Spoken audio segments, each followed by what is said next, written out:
umaga sa inyong lahat. May kumakalat na naman na kasong cybercrime na pinapangunahan ng mga batang pag-homeless. May isang bata na rin ang nabiktima na nagngangalakad. At ito ay ng kanyang balita, nag-uulat at dumi.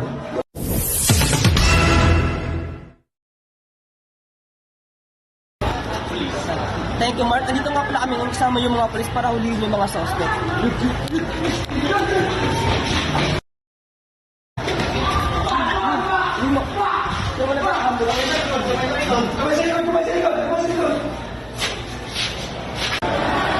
Ayun naman po, yung tatanungin po natin, yung biktima, ano po nangyari sa kanya sa ano ba pangalan niya? Ano ang sabi niyo sa nangyari sa cybercrime?